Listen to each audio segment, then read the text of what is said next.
What's up everyone, welcome to part 7 of our iOS development course. This will be all about arrays. We'll talk about first what arrays are and then how we can use arrays. We'll also explore some extra array functions as arrays are special and have a lot of extra functionality attached to help modify or retrieve properties or values within an array. So for starters, what are arrays? They're essentially just lists of values. We treat them like regular variables, except that they hold multiple values in a single location. Each of the items in an array is stored at a specific index or a specific position. Indexing starts at 0, so the very first element is at index 0, and the very last one is at the length -1. We fetch or modify individual items within an array by their index. So if we want to change just one of the values within an array, we have to find its index and then we can modify it. We can also call upon multiple functions to again get or change items or properties within an array. Now there are many functions attached to arrays, so we'll just go over a few of the basic ones and I'll leave the rest up to you to explore. So let's head on over to the code now. As you can see, I've got my playground up and running again. So this is the iOS development playground. I have the project just down here. So let's talk first about general arrays. Now the way we set them up is actually very similar to variables. We either call upon a constant or a variable name and then the name of the array and then we assign the value. So let's try to think about some places where we might have lists within our code. So one of the most common examples that gets brought up when talking about arrays or lists is a grocery or a shopping list. So it's just going to be a bunch of strings. So let's create that now. Let's set it to be a variable so that we can modify it, and we'll call this grocery list. Okay. Its type, although again this isn't needed, is going to be an array of strings. Okay, like so. And then we set it equal to a list. So all of the items within an array go within these square brackets and they're separated by commas. So let's say the very first item is going to be apples. Okay. The next item might be bread. After this, maybe we want some cheese or something. Okay, and let's just go with this. So we'll have the 3 items within our list. It doesn't matter, by the way, if they're up or down or side by side. I just find it easier to read this way. Let's kind of close that up. I'm not sure why that's going weird. Okay, so we have a list of strings here. We can access and modify the entire list by doing grocery list and then setting it equal to something else if we really want. But in this case, we are fine with how it is. So that's how we can get the entire list by calling upon it just like a variable. But if we want just a single item within the list, we have to get its index. Remember, indexing is 0 based, so this is index 0. Index 1, and index 2. So let's say we want to fetch the very first item. We get our grocery list, okay, and we put the square brackets beside it, and then here we put the index of the item we want to retrieve. So this compiler's impatient and it's waiting for us to do that. So if we want the first item, that's going to be index 0, like so. So we can retrieve it, we can store it in something. Maybe this is going to be first grocery is equal to our grocery list of 0. So what do you think the value should be? Well, it should be apples. It's going to retrieve basically the item that it finds at that index, and you can see that it is indeed apples. Okay, again, we don't have to assign the type, although we can say it's specifically a string if we'd like. Okay, it should be, you should take note of the fact that there's no array bounds checking. So if we tried to do like grocery list at the index of 5 or something, this isn't going to work. This is actually going to throw us an error because this is out of bounds. The grocery list is only 3 items long, and here we're calling for the 6th item in this grocery list. So you always want to check your length before you call upon the index. You can do so simply by doing the grocery list dot and then count. So count returns a number of items in the array.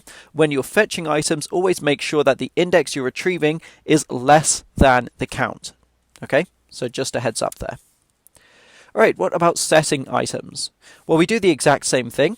We get the grocery list or the array name. In the square brackets, we put the index of the item we want to change. Maybe we're going to change bread to bagels. Okay, so we're going to set this and we're going to say it's equal to maybe we want some bagels. So now let's take a look at our grocery list. This should now say apples bagels and cheese? And indeed it does. Apples, bagels, and cheese like so. Okay? So that's how to access or modify individual items. Now, I did say that arrays come with a suite of other functionality.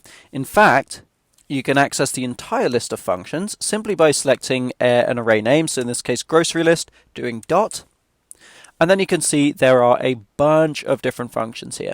So many of these are properties, they just retrieve information about the array, such as the count or the very first element. Note that it's optional because the first element may or may not exist. If the list is empty, then this will return nil. Or you can get the last index, you can get the min or max, etc. Okay?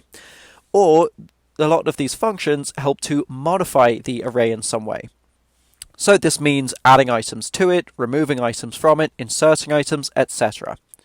So let's say we want to add an item. I'll just go over the three common operations: adding, inserting, and removing. So we can append an entire array, or we can just append one element. This basically sticks an item onto the end. So we want to append, let's say we decide we want eggs as well. No, we don't have that. Okay, so if we print out grocery list, we should see that it contains the 4 items with eggs as well. Okay, cool stuff. Let's say we want to insert something. So we can do grocery list. Actually, let's go up here, grocery list.insert. And now this takes 2 arguments. It needs a new element and it needs a specific index. So let's say we want to place it second. We realize there's apples, then something, then bread and cheese. Maybe we want, I don't know, some bananas. Bananas, okay, and we want this at index 1. Because we want to insert it right here. So we go 0 and then 1, and that's where we insert it. Okay, then we print out our grocery list. We can go ahead and we can see that this should contain bananas as well. Okay, cool stuff. So what about removing items? Well, there's 2 ways we can do that. There's actually multiple ways we can do that. We can remove at a specific index. We can remove everything. We can remove the first. We can remove the last. We can also pop the last element. So grocery list.pop last. Okay, that also does basically the same thing. We'll stick with the remove function. So let's say we want to remove at a specific index. Note that it also returns the element that it's removing. So let's say we realize that we no longer need cheese. We have a bunch at home already. So let's figure out what index that is. That is going to be, I believe, index. Let's pull this out. So we've got apples, bananas, bagels, and cheese. That's at index 3. Okay. So we want to remove the item at index 3. We can go ahead and run this. And this is now going to return us that item. So it's going to return cheese. And at this point in time, grocery list has only apples, bagels, or apples, eggs, and then bagels. Or nope, maybe it's the other way around. I think at this point in time it would be apples, bananas, and then bagels, and then eggs.